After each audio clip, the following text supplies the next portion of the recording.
Okay, so ina sa na imong katapad, welcome ka kaayo diri. And ina siya nalipay ko na naa ka karon. Okay, nalipay ba ka na naa na imong katapad? Sige, palakpakan nato si Lord Okutro, ang pinakakusog na palakpak na clap. Pwede nato mahatag sa Ginoo. Come on.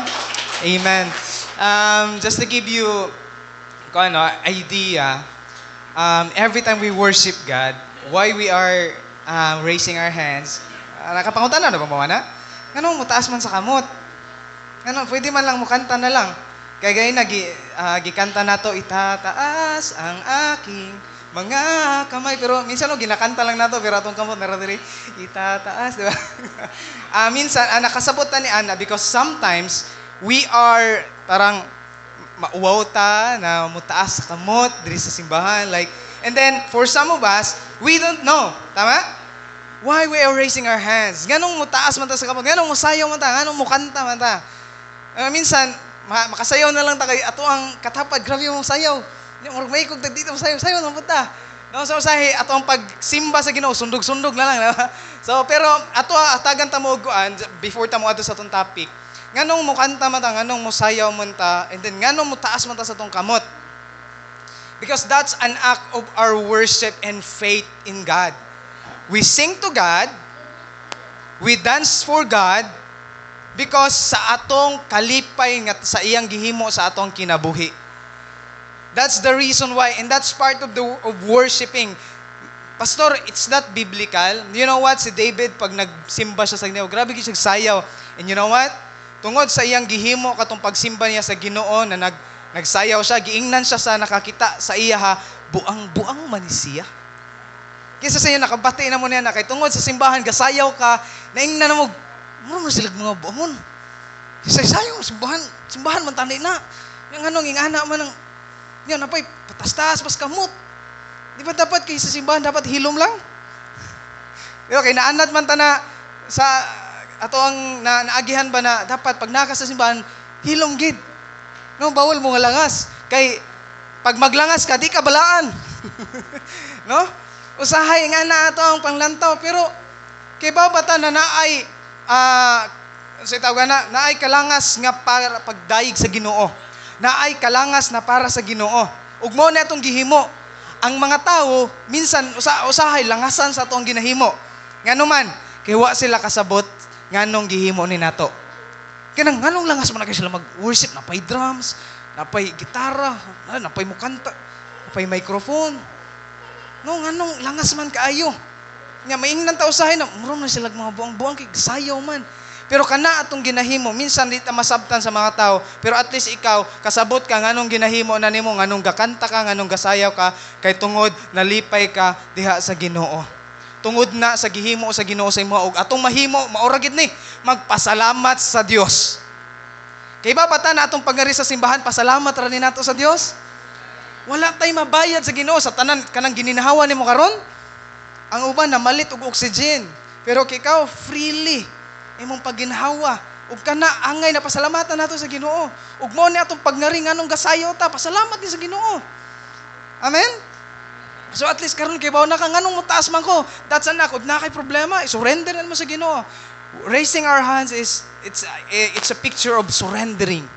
Sabihin nyo nga, surrendering. Later on, ito na makatanong sa surrendering, no? Kaya tagataas atong kamot, surrender ta, Lord, di ko ni kaya kong problema. No, and then, as you worship the Lord, imuhang namnamon ang lyrics, nako, talagang makafocus ka sa pagsimba diha sa Ginoo. Amen. Now you understand why you are worshiping. Karong kasabot na ka, nganong gakanta ka, gasayaw ka. Dili ta ingon na usban ha. Okay, sama sa ginaingon sa uban. Kita nagpasalamat ta sa Ginoo, nagdayeg ta kay Lord. Amen? Alright, so kaya diri ayaw kaikog na mudayeg sa Ginoo. Kung gusto nimo mo palakpakan nimo sa Lord, palakpak siya, no? So wala laing bida diri, dili taga palakpak para sa praise and worship, para sa katapod sa nadira, dili para kay pastor, si Lord ra atong audience diri. Okay? Kitang tanan worshiper. Amen. Okay, so side note to siya, and let's get to our topic, no? Nata sa atong series karong August about navigating life stress with the peace of God. Okay? So we are in our third week. If you are a first timer here, pangatlo na po nato na topic ni when it comes to the topic that ito yung mga kanang life stress nato ba, and then pwede din nato mailisan og God's peace. Okay, tanaw sa nimo katapad, mukha bang stress? Ha? Stress ba yan? Mukha lang. Okay? Hindi naman stress. Okay? May peace ba yan? No? So, we've been talking the first week about the mindset of peace, no? Paano man ta magkanaay mindset na naay kalinaw. And then last week, pinag-usapan din natin yung napagod na eh. I've had enough. Kanang gikapoy na kasi mong kinabuhi. Gikapoy na ba ka kay tungod sa mga stress mong kinabuhi? Wala. Okay. So, praise God. Mag-closing prayer na ta. Okay. Wala may mga stress. Pero usay mo abot ta sa tong point sa tong kinabuhi na di nako, gikapoy nako. And gihisgutan nato ang kinabuhi ni Elias. Dili ni Uhahay, okay? Si Elias na nasa Bible. Kasi baka ang kilala nyo lang na Elias is si Uhahay, okay? Hindi to. This is Prophet Elijah. Okay? Si Elias. Ang propeta sa Ginoo na naka-experience og depression. Grabe og iyahang anxiety na gusto, last topic ganyan na to, gisgutan na to na gusto na lang niyang mamatay. Napakanta pa ata ng gusto ko nang bumitaw. Okay. Dita mo birit kay si Bokol. So, abot siya sa point siyang kinabuhi. Na di na niya gusto mabuhi. Nihangyo na siya kay Lord. Lord, kuhaan na lang ko. Because of iyahang naagihan sa iyang kinabuhi.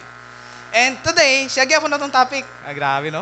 Ang topic nyo sa simbahan, si Elias. Anong Elias? Daily na si Elias TV. Okay? Kundi si Prophet Elijah. Now, I have a question for you. Naiwan ka na ba? Or, let's make it personal. Iniwan ka na ba? Naiwan ka na ba?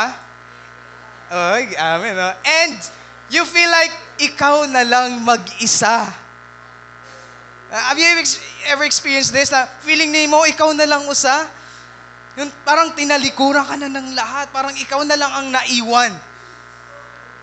Parang wala kang kakampi. Parang ganon.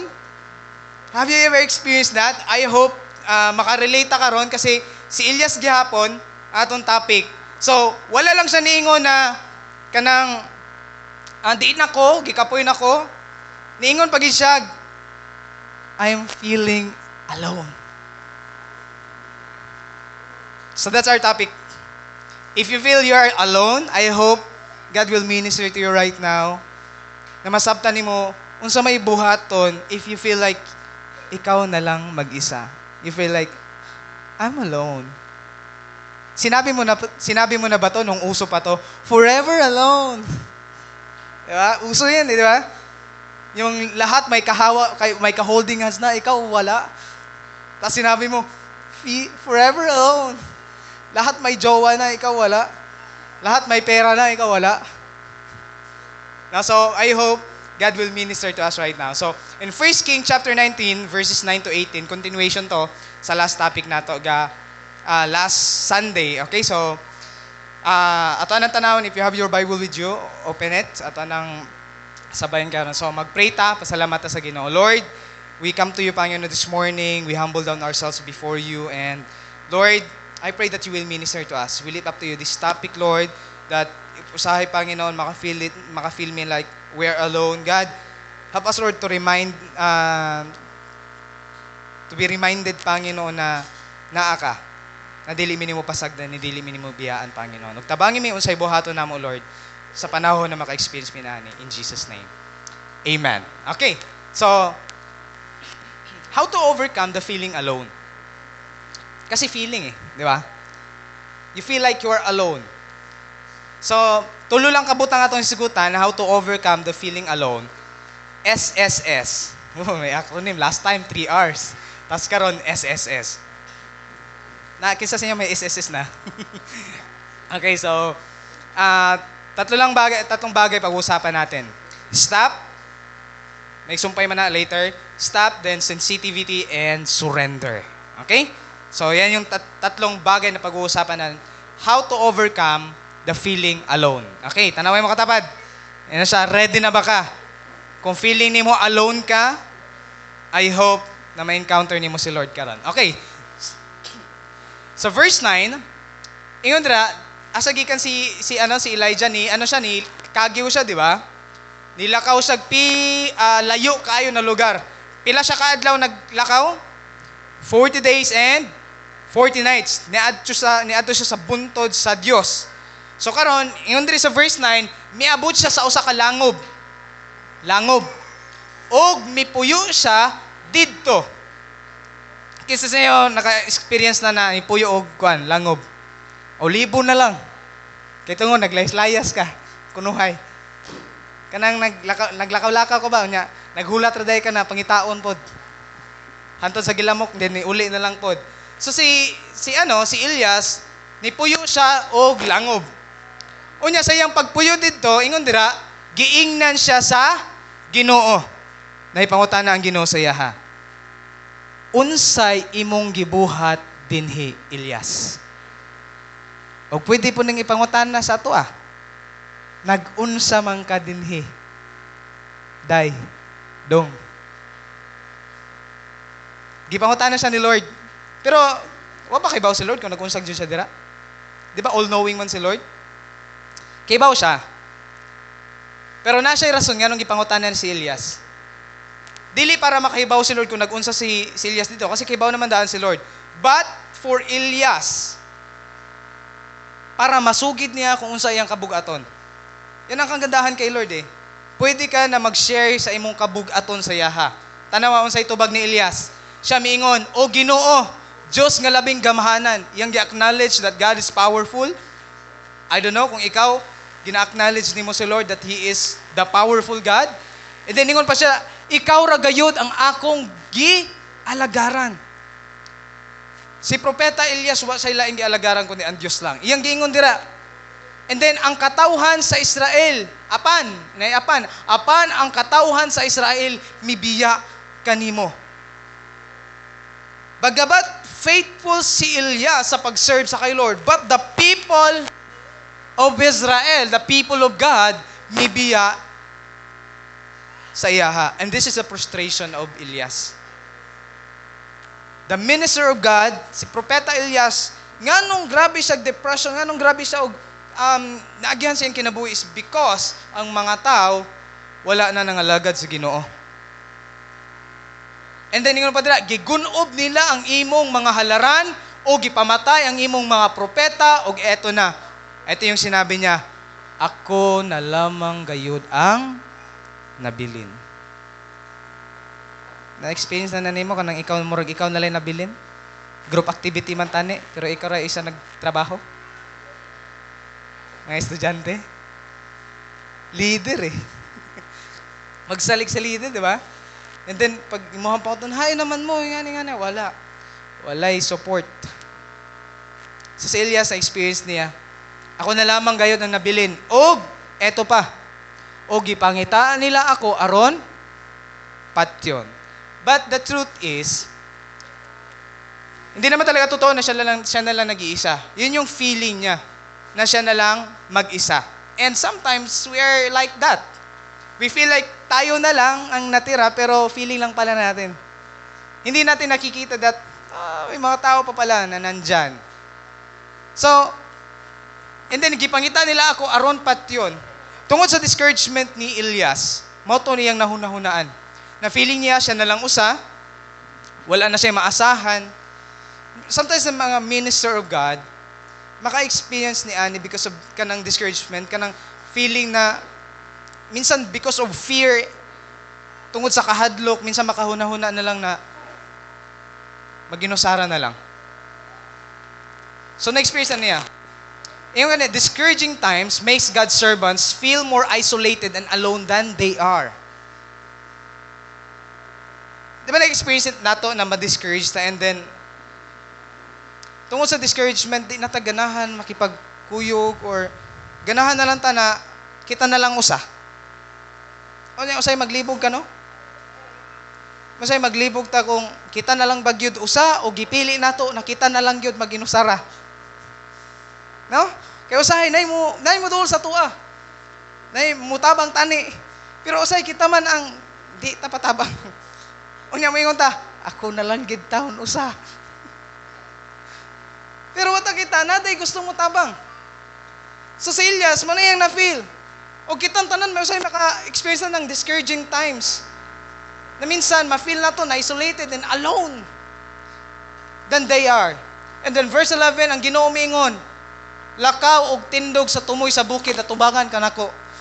Ang Diyos kay baw siya kung paano niya i-deal ang atong mga sitwasyon. Si Elias, depressed siya, ang gisugo sa Ginoo siya ha, lakaw og tindog sa tumoy sa bukid at tubangan kanako. Unsa kay buhaton? Palayaton? Wala. Ingon ra unya, eto, miagi ang Ginoo og may kusog nga hangin nga mihapak sa kabukiran ug nangatipak ang mga bato. Kusog na hangin, tipak man ang bato. Apan, pero ingon dira, apan ang Ginoo wala diha sa hangin. Ug human sa hangin miabot ang linog. Apan ang Ginoo wala diha sa linog. And then last, as a verse 12, human sa linog misunod ang kalayo, apan ang Ginoo wala diha sa kalayo. Kung maingmong makita ba, gipakita ni Lord ang iyang gahom, ang iyang presensya, pero gipakita niya dito na wala sa dito sa katong mga nakita na gipakita na mga kuan, tong nailinog, na ay kayo, na ay hangin. Wala dito si Lord.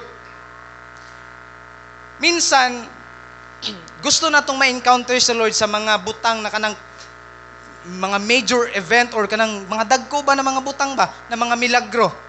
Gusto natong makita si Lord ni ana, like usahay kanang healing, provision. Gusto natong ma-encounter si Lord ni ana, pero kay ba mo? Usahay dili nato kinahanglan og kanang mga main event para lang ma-encounter si Lord. Kay ba unsay kinahanglan nato? Kini. Apan human sa kalayo may hinay ug malumong tingog. Minsan, mora ni ang atong kinahanglan. The small, still voice. Hagawhaw sa Ginoo ba? Usahay, pangitao nato si Lord dito sa mga mga dagko na mga event para madasig ta, para ma-encounter na kung natay problema mo adto ta. Pero usahay, kay ba mo? Atong kinahanglan day kanang usahay sa tago ra. Sa atong kwarto. Kung hain ang mingaw. Pagkahuman ni atong, di ba? Kasi siyempre, kasama sa inyo, experience natang linog, di ba? Wala man siguro dili makuyawan pag malinog, di ba? Po'y dili makuyawan kung gahangin. Unless kung tulog. Di na makuyawan, bisag usaon naglinog dira. Kung natulog na, wagin na ipakabana. Pero kung mata na, sama sa mga katapad, kung na mo abot na mga aton mga circumstances, masya ka. Makuyawan ka, mahadlok na. O sa kanila story, pakita ni Lord ang iyang gahom, pero wala siya dito. Kaya ba mo asa na encounter ni Elijah si Lord? Pinagi sa hinay ug malumong tingog. Naka-experience mo na anak ka ng si Lord nakigistorya sa imuha. Pinagi sa hinay na tingog. Alam mo na si Lord yun eh. Kanang minsan ginakonvikta na, undangan na imuhang sala. Pasayloan na. Pagbasa na si Biblia. Pag-ampo na, minsan ginarebuke na ito, no? Makabati tag, kisa na, in Jesus' name. Unyan ako mag-pray. Minsan si Lord pala yun.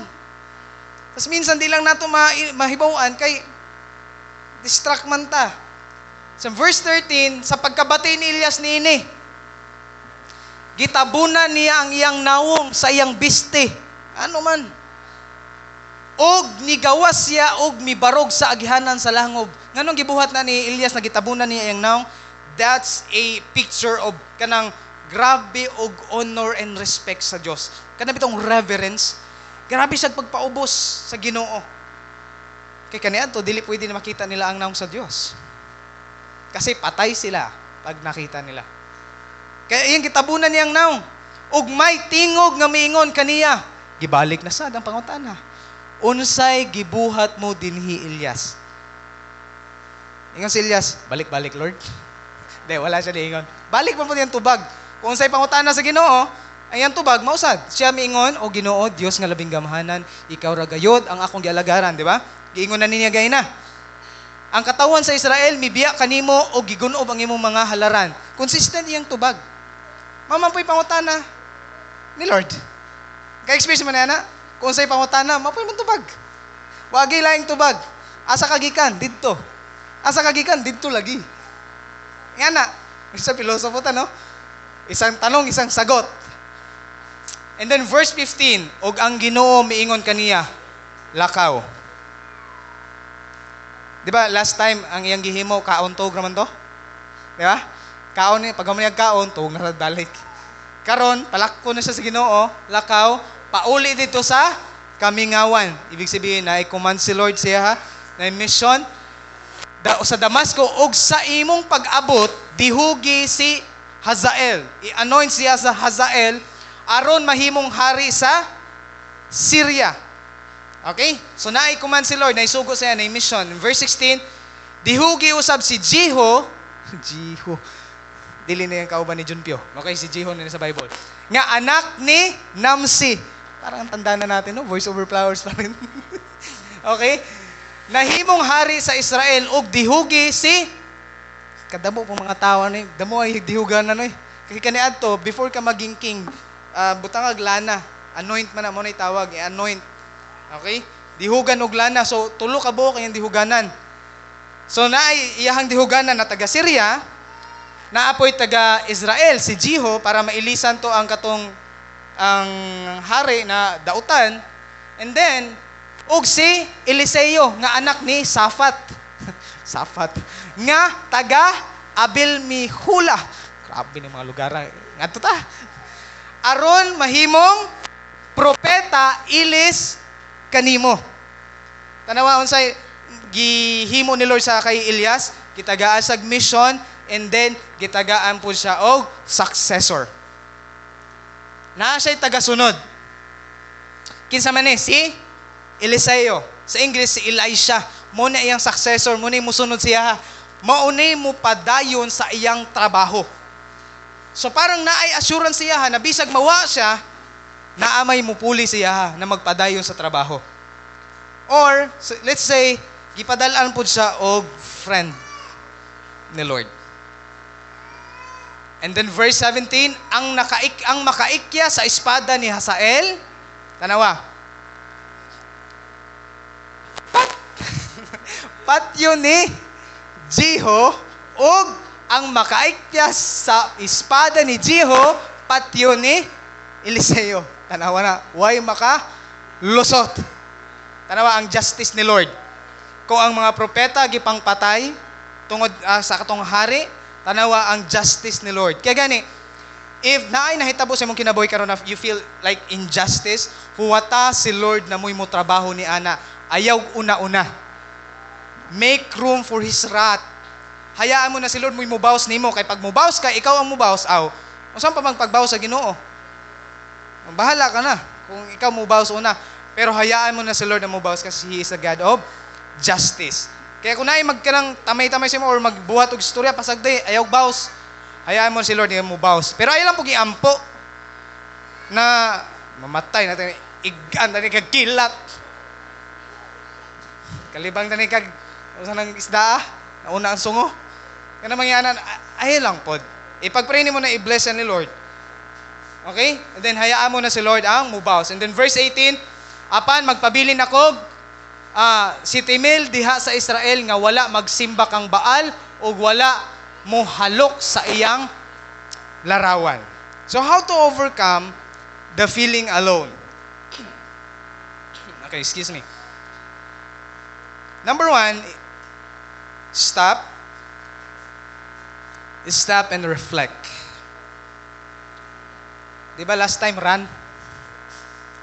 Karon stop na pod. Hindi siya nanggugulo, no?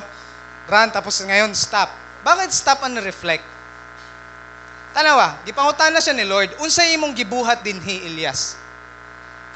And sometimes, pwede na nimo ipangutan na sa imong kagalingon, unsa may ginahimo nimo karon. Have you ever experienced kanang you don't understand what's going on in your life? Like, maglibog ka, naunsa naman eh. Wa naman tay kwarta niya, wa naman tay bugas. Nag-serve man tani ko kay Lord, nagsimba naman tani ko, naunsa naman eh. Ang buhaton nato, stop Pause. And mag-reflect ka. Ask yourself, anong ginagawa mo? Tinanong ni Lord unsay ginahimo nimo karon? Ano bang ginagawa mo? Sabi nga sa memes, ginagawa mo. Ang ginagawa mo. So may ginahimo nimo karon. Ang tubag niya, pakita niya, Lord, I am so zealous sa English translation. Naggrabe gid siya passion. Nagsiserve naman siya, nagtinud-anay man siya sa Ginoo. O sa ino, maka-question siya tani ana, kung kinsa pa tong nagtinud-anay sa Ginoo, grabe nog challenges. Kaya sa mo na, nga ka na magtinud-anay kag pangalagad sa Ginoo, grabe nog challenges. Nya kini nung mga trip-trip lang. Chill ra man. Murag makaingon ta ba? So sila murag may problema. Mabandi ka ka-relate.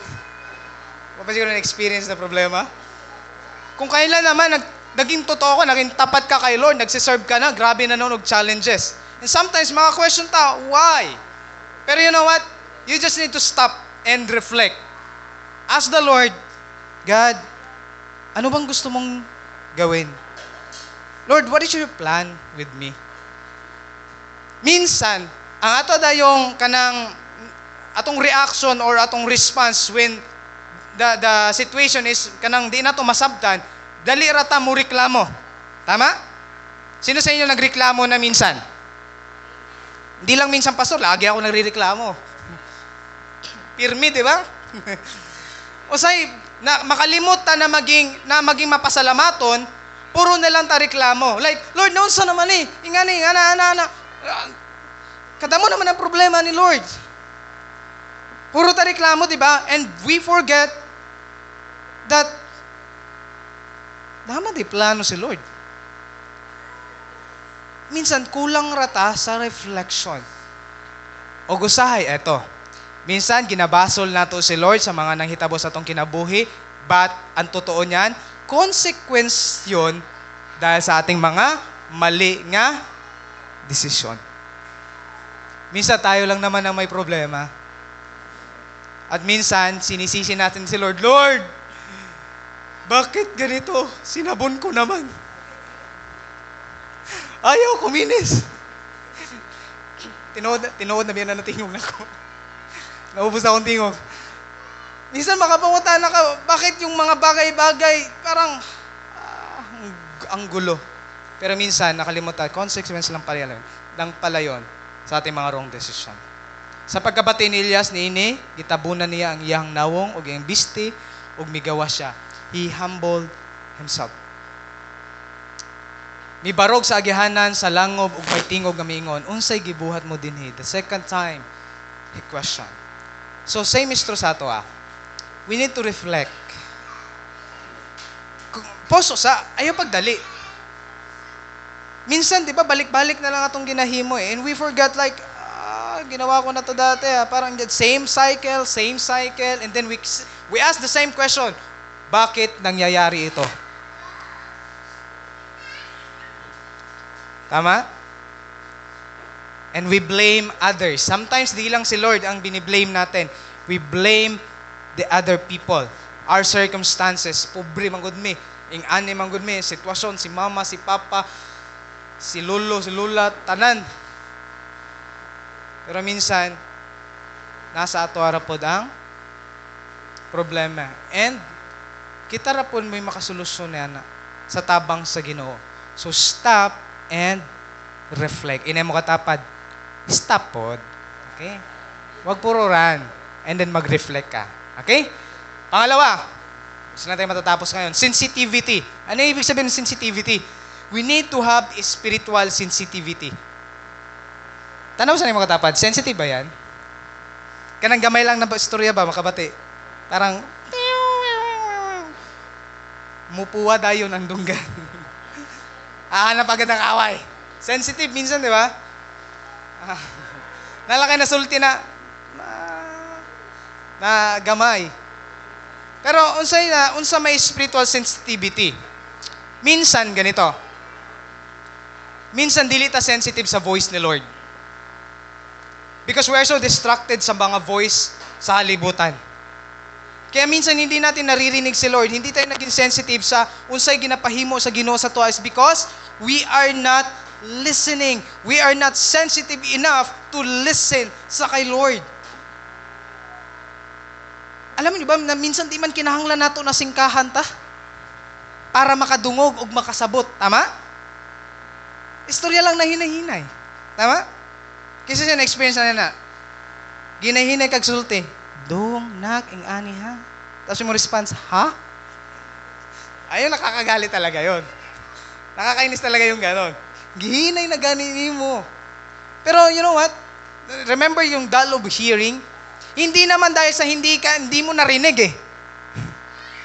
Ayaw mo lang makinig. Minsan di man sa ingon, waka kabate, nakadungog ka. Kusog pa gani kayong tingog, di ba? Pero, magpabungol-bungol ang kita usahay. Lisod ba yan yung makabate ang nagpabungol-bungol? Di ba? Lisod kayo, pabatiyo ng nagbungol-bungol. Lisod po, pukawon ang nagtulog-tulog. Mas dali pang pukawon ang natulog jog tinuod kaysa nagpatulog-tulog. O same is true na sa lisod kayo makabate ang nagpabungol-bungol. Excuse me. Kaya usahay, klaro naman ang tingog sa Ginoo. Yung mingon lang kita, ha, Lord? Unsa Lord? Pasayloon, Lord, ha? Lord, ako'y muuna, higugmaw na akong ay na, pasumbaga sa call. Bago na ako sa pasayloon. Minsan nga na, di ba? Ha, Lord, mabungol ko sa tight ng piring, Lord, ha? Usay maghatag, Lord, ba? Usay magsimba, usay magampo, Lord. Klaro na kayo ang tingog sa Ginoo, pero usahay, di ta kadungog. Pero tanaw si Elijah. Ang Ginoo miingon, lakaw og tindog tungoy sa bukid, tubangan. Sa katong nakita niya ng mga kanang tawagan na phenomenon na ang hangin kusog kayo ni hapak sa bukid, nakabuak ang mga bato, and then na ay linog, and then na ay kayo, pwede niya na i-encounter si Lord dito. Minsan ginapanggitaan nato si Lord dito, pero si Lord, pwede din natong ma-encounter sa hinay ug malumong tingog. Dili gani kinahanglan magsingka-singka or magsagit-sagit sa pastor. Kita na magpastor na grabe makas mensahe. Na kundi ka makabantay, kuyawan juga. Mamusmus palpit. Ang Ginoo! Yan ang mga kuan. Minsan di man mo kinahanglan singgahan. Di man kinahanglan na musagit ang pastor para makadungog ka. Mabasa lang nimo ang pulong sa Ginoo kay baw ka na. Ay. Ako ginaay. Tama? Nalang kay mabasa, nalang kay madungog. Makaingon ka na, murag ako na pagipaigo igo ni pastor ay. Dili oy, wa ko kahibaw sa inyo. Si Lord. Minsan nakakadiri, ibaw ka lagi na-convictan ni Lord. Amen? Gina-convictan ni Lord kanang murag hapdos manggit. Kana siya pasalamat ka sa Ginoo kay naay ginatarong si Lord sa imuha. Dili na para i-guilt trip ka. Na po si pastor, guilt trip na po. Di man ta mabago sa guilt trip. Dili ta mausab. Kumpirmi ta kasabaan. Data na tustingin niya puro kasabaan yung mga bata. Mas musamot og kagahi. Wala singkahi ni Lord si Elias. Dili pinagi sa Elias. Dili sa dakong tingog. Dili pinagi sa dugdog. Elias, pamatiya ako. Wala. Hinay kayo siguro. Elias. Di po nga ng tingog ni Lord. Basta hinay kayo. Ako yung tingog nila mo gawas. Hinay. And then dili lang hinay kundi malumo ba? Kita na mo kanang tao na malumo gigay mo storya ba? Di ba? Kangayon paminawon bitaw kanang suko na pero malumo gyapon. Sumbagong takaro. Malumo kayo. Badilon takaro. At least malumo, di ba? Hinay and then malumo pero wala. Sumbagono na day ka. Dunggabon takaron. Di ang tingog pa sa badil. Bang bang. Hinay kayo. Malumo. You know what? Pwede nimo ma-encounter si Lord pinaagi sa hinay. Sa inyong kwarto. Mga young people, Kaya ba na-experience mo ni Ani na kanang ganahan ta mo atog concert, ganahan ta mo atog mga event, mga main event kasi gusto ta na madasig, mabalik ang fire na to. But you know what? The greatest revival na pwede na ma-experience nimo is kanang imuhang personal time sa Ginoo sa kwarto. Kung sa din nato kinahanglan mo atog mga event, okay man po na. I'm not saying na di ka like Planet Shakers and mga event na asa pa man ang mga event na karaga. Di mo ma on fire dito sa Planet Shakers, pwede, Pero, okay man na siya, makadasig man na, pero ka na sa imong kwarto, personal time with the Lord. Dira ni mo madunggan. Having your devotion. Dira na to ma-experience si Lord. Kana magbasa kag Biblia. Kaya, kamustahin mo ang katapad? Kamustahin mong pagbasa sa Biblia? Basig damo pa kag napanood na reels. Kaysa sigig basag Biblia. Pangunta siya, pila ka reels a day ay mong makita. Minsan atong devotion na lang sa Facebook, di ba?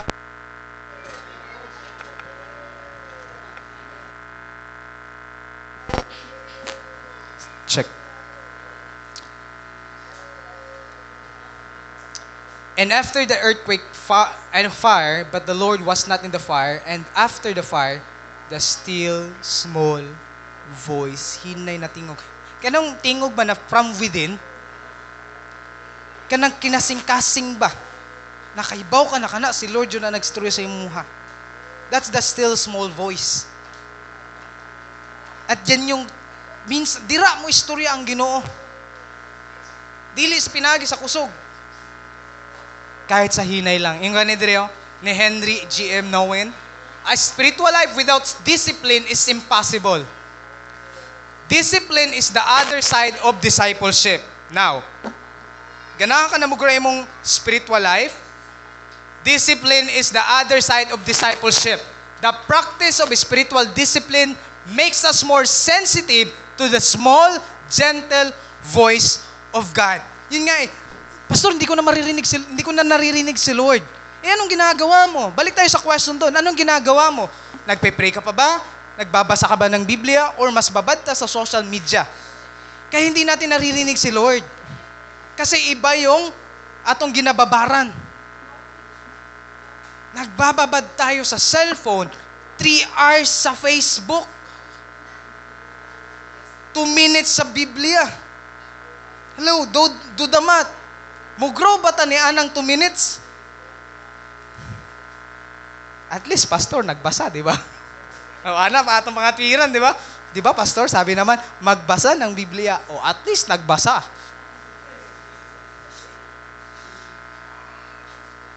Hindi lang naman magbasa eh. Huwag kang magbasa ng Biblia for the sake na magbasa. Magbasa ka ng Biblia so that ma-encounter ni mo si Lord o mabatian ni mo siya. Dili lang para, pag nagkumustahay, kamustahay mong pagbasa sa Biblia. Grabe, Pastor. Cover to cover, Pastor. Nabasa na ako ang Biblia. Genesis from Revelation. Grabe. Tapos ang gibasa, Genesis ragid. First chapter, last book sa Revelation. Last chapter po. Cover to cover, Pastor. Tapos kamusta ang application? Ha? Diyan na tayo nagkakatalo. Pag ipangutan na, kamusta man imong nasunod? Pastor, di ba, basa raman? Ba't may sunod-sunod pa? Kaya nga, maraming Kristiyano, recite ang Biblia. Pero, minsan, walang na-apply. Because it's not about just the reading the Bible, it's all about applying the Bible in your life. Ganahan ka na mabatian ng tingog sa Ginoo, discipline. Ini mo katapat, spiritual discipline ang kinahanglan nimo. O sa man ang disiplina, prayer, basa sa Biblia, simba. Mao na tong spiritual discipline. Ganahan tag discipleship pero dito pa disiplina. Pwede din na. Ganahan ta na mo grow pero dito pa disiplina.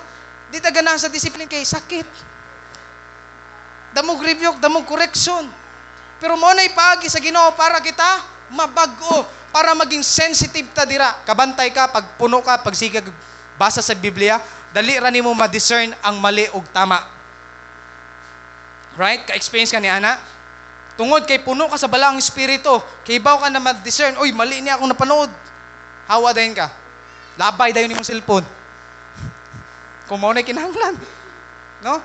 Pero pag watay basa-basa sa Biblia, bisa pag di na mao atong napanood. Bisag di na mao atong nadunggan. Pag puno ka sa balang spirito sa sigag basa sa Biblia, na imo hatod sa imong istorya, piliun nimo. Di lagay dawat lang ng dawat. Mao baday, ha? Mao. Naon sa dito. Di na kami nga na. Sige lang, yampo na lang na to. Ana na lang ka. Di na kami ngon. Sa day. Day, sulti ko sa day. Di na ta magmarites. Why? Because we are sensitive to the small, gentle voice of God. Maririnig mo si Lord, nak, mali yan. Nak, delikado yan. Kaya ba maon sa kadelikado na dili ta mamati sa istorya sa Ginoo sa iyang tingog?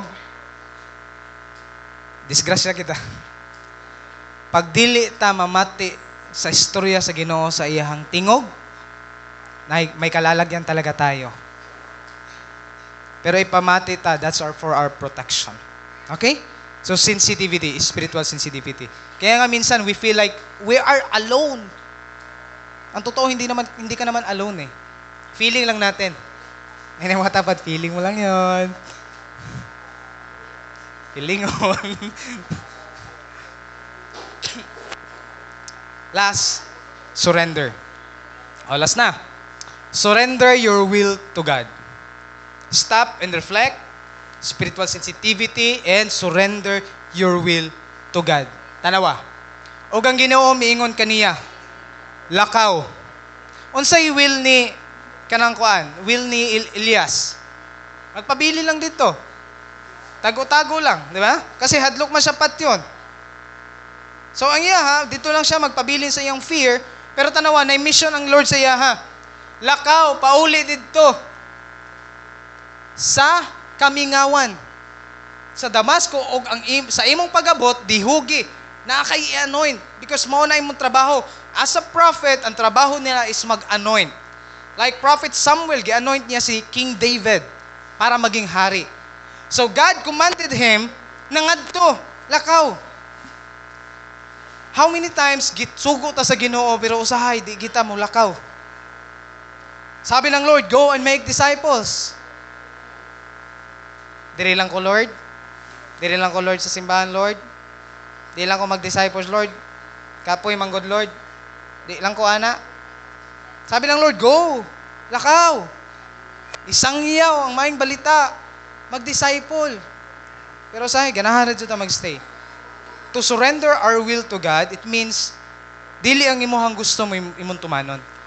Dili ang atong gusto mo atong tumanon. Kundi ang iyahang gusto. Kung naisugo si Lord, God, wadto ko. Surrender na ko akong kagustuhan o sunod ko dira sa imo. That's surrendering our will. And to tell you, hindi po madali. Dili madali mo surrender sa atong kagustuhan. Why? Because we feel like we are more matalino or mas maayo kaysa sa Ginoo. Kaya tayo nahihirapan isabit ang atong plano sa Ginoo kasi gahuna-huna ta na mas maayo akong plano kaysa kay Lord. Sa katong nagkasipyat-sipyat na ta, nagkapalpak-palpak na ta, saka pa lang tamingon, Lord, tama gidi ay. Tinuod, Lord, mas maayo imong plano. Nganong, usahin no, ang kulit natin, di ba? Ang kulit natin, including myself. Saka pa lang ta mo surrender kapag nasakpan na ta. Saka pa lang tayo susuko pag di na ko, Lord. Gikapoy na ko. Kaya na mo katapat, sumuko ka na. Sumuko ka kay Lord. Kay Lord, sumuko ka kay Lord. Sumuko ka kay Lord. Kung ayaw sa kalibutan, ayaw suko sa kalibutan, suko ka kay Lord. Kaya ba mo unsay mga tao na, unsay mahitabo sa mga tao na dili mo suko? Anong ginagawa sa mga taong ayaw sumuko? Diba, pag may mga kuan, sumuko ka na, napapalibutan ka na namin. Tapos isaraday ka buhok. Pero si Lord, sakop niya kasi. Tapos, ano mangyayari sa mga taong ayaw sumuko? Patay. Wag naman sana dumating sa point, Lord, nanlaban eh. Ni sukol man. Tagbaw. Wag naman sana dumating sa point like, Pastor, nanlaban eh. Pag sinabi ng Lord na sumuko ka na, isuko mo yan, anak, mas may maayo ko na plano kaysa sa imuha. Like, isuko mo yung wrong relationship na yan. Yung maling trabaho na yan. Kung kanang butanga, na mulayo man lang ka sa ako, suko mo na lang yan. Suko mo na kay Lord dyan. Okay? So, yun, kung sa gihibuhat, dihugi usab si Jeho nga anak, and then verse 17, ang makaikya sa espada ni Hazael Patso ni Jeho, ang makaikya sa espada ni Jeho Patso ni Eliseo. Sabi ni Sky Sauchel, isa ka vlogger ha, dili vlogger. Gasulat siya og mga encouragement. Surrendering your burdens to God is a faith-filled step that requires you to intentionally trust that God can handle your burdens better than you can. Yeah, you need to understand this, na mas maayos si Lord mo trabaho kaysa sa ato. Na mas maayo na saligan nato ang Ginoo kaysa sa ato. Na ako'y question sa inyo anong nakikita mo sa future mo? Sa sarili mong kamay? Ano nakikita mo sa kamay mo? Grabe, kubal. Pastor. Ako, grabe, kubal. Ewan ko lang sa inyo. Ano nakikita niyo sa sarili niyong kamay? Nakapunta na ba kayo ng 2026? Hapit naman mahuman ng tuig. Nakaadto na ba ta? Wala pa, di ba? Kinsa sa inyo, nakaadto na alas 6. Unya. Kanang duol na kayo na oras pero wala pa yung nakaadto sa tuwa. But our God that we are serving, galing na siya sa future. Alam niya na ang mangyayari in the future. And na siya, parimay sa to this present time na nako'y mayong plano sa imuha. Saligi lang ko niya na. Surrender your life to God. Surrender that situation na naaka karon. Surrender your feelings to God. If you feel like you feel like you're alone, you feel like napag-iiwanan ka na, you feel like grabe og problema, then surrender it to the Lord. For He cares for you. Ganun lang. Cast out your burdens sa kay Lord. Ihatag na sa Ginoo. You know why? Tungod kay naa siya'y pag-care sa imuha. Kung meron man totoong nagki-care sa iyo si Lord John. By the way, kung kay problema, ayaw i-post sa Facebook. Ayaw i-post sa Facebook. Iduol na sa Ginoo. Bisan pag damo nagmo care, react, mo heart react, ang totoo niyan. People do not care. Bisan pag may heart care, nagkapila ng bonggang-bongga. If kay problema, ayaw sa Facebook. Ilapit mo sa prayer time mo, sa kay Lord. Sometimes, you ask yourself, unsa may gusto nimo, nganong ga-post ka ni ana? Ganahan ka na ma-solve imong problema or ganahan lang tag-attention? We ask that question. Kasi kung solusyon nimo ang problema, solusyon nimong kinahanglan sa imong problema, dili solusyon ang mag-post ka sa Facebook o sa social media. Ang solusyon, mag-ampo ka diha sa Ginoo. Magbasa ka sa Biblia. Because tanan na problema nimo na ay solusyon ang Biblia. Ang pangutana lang niya na, ready ba ka, andam ba ka na mamati sa tingog sa Ginoo? Because sa Facebook, bisa pagdamog mo react na ana. Sana man lang may nag-pray sa imuha kung na'y makabasa. Pero ang uban, ako, ginahimo nung sumsuman. Okay, baba kasi ka ng kuan. Nag-post kita sa Facebook, yan, ingani. Ayun, nakahibaw ang tanan. So if you have the problem, if kay maduulan, then mas maayo. If wala, then laro ko sa kay Lord. Kung kay someone na pwede nimong pa-pray naman, yun, lapitan mo. Di man kinahanglan nimo, pahibawan ti mo kalibutan. Nag-vlog ka pa. I'm feeling alone. Hi guys! Ako lang karon. Pakialam nila. Pakialam nila. Kung may problema ka, may problema din sila eh. So if you look for a solution, run after to the Lord. Surrender it to the Lord. Okay? So, are you feeling alone? Remember this. Hebrews 13 verse 5. Panduan na phrase. Dili ko gayod kamubiyaan o talikdan. That's the promise of God.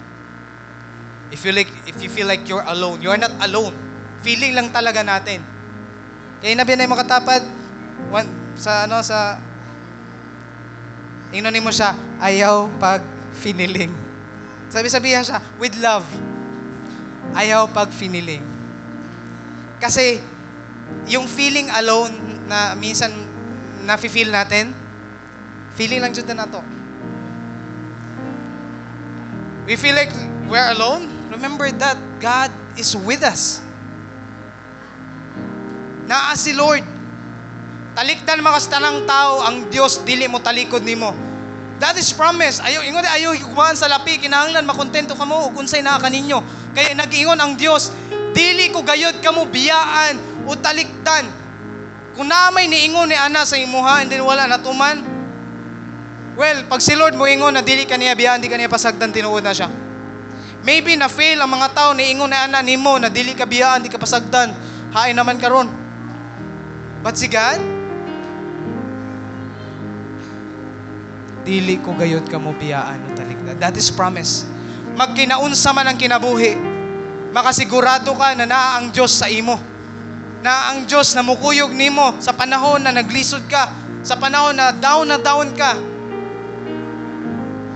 Because God is faithful. What is said in His Word is true. Ang pangutan na lang diyan na, gasalig ba ka? Gatuo ba ka? Kadamo na beses na may natong madunggan. But sometimes we look for someone. We look for attention sa uban. When ang kinahanglan nato is si Lord ra.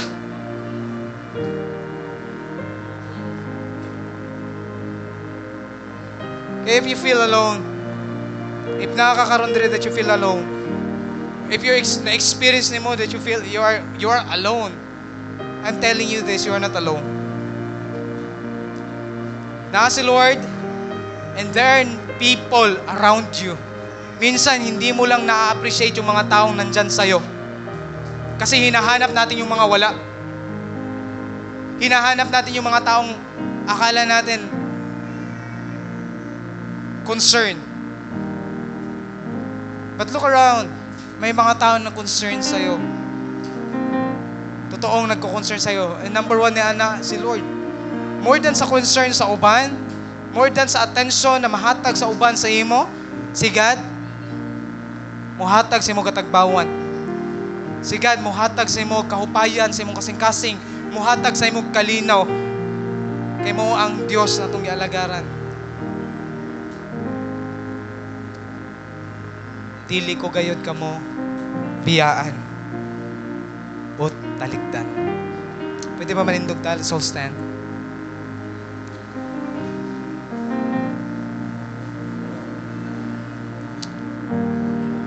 He who promised is faithful.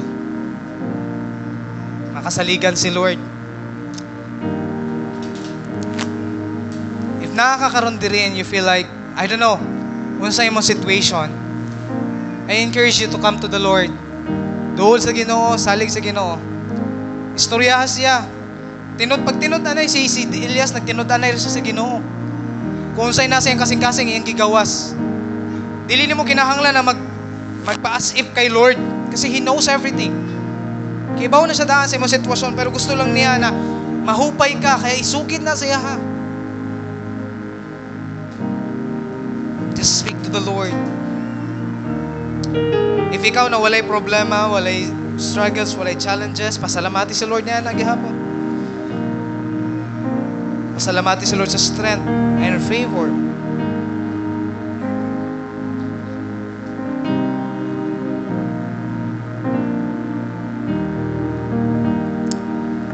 Father God, we just want to thank you, Lord, for this time. And thank you for your word, Lord. Thank you for reminding us, Panginoon, of your faithfulness. Lord, grabe. Talikdan man mi sa kalibutan, talikdan man mi sa mga tao. Namong gigugma, talikbiyaan man mi sa mga tao na nagiilan namo, Lord, na suod na mo. But God, ikaw dili ka mo biya, Panginoon. Hindi mo kami iiwan. Hindi mo kami tatalikuran, Panginoon, ano man ang mangyari. Like what you did to Elijah. Lord, tabangi lang mi na maging sensitive sa imong word, Panginoon, sa imong voice, Lord. Because that's all we need, Panginoon, na para ma-encourage me. We just need an encounter with you. Sa among kwarto, sa among personal time, sa among quiet time, Lord. In the secret place, Lord, where we can encounter you. Lord, tabangi mi. Bless each and everyone, Panginoon, na naadri karon. I don't know what they're going through. I don't know what they're struggling right now, but God, I pray that you will sustain them with strength. Give them wisdom. Help them to stop and reflect, Panginoon. Mag-pause kung kinahanglan. And ask your guidance, Panginoon. Because andaman ka na mo tabang, Lord, sa mga nagapaubos nila sa imo. Kaya Lord, we humble down ourselves. Tabangi mi. And we praise you, Lord, for your goodness, for your mighty and power, Lord God. Salamat, Ginoo. Dalaygon ka sa walay katapusan. Sa imo na mo ginatugyan ang tanan, even our lives, we surrender to you, Panginoon. In Jesus' name, amen.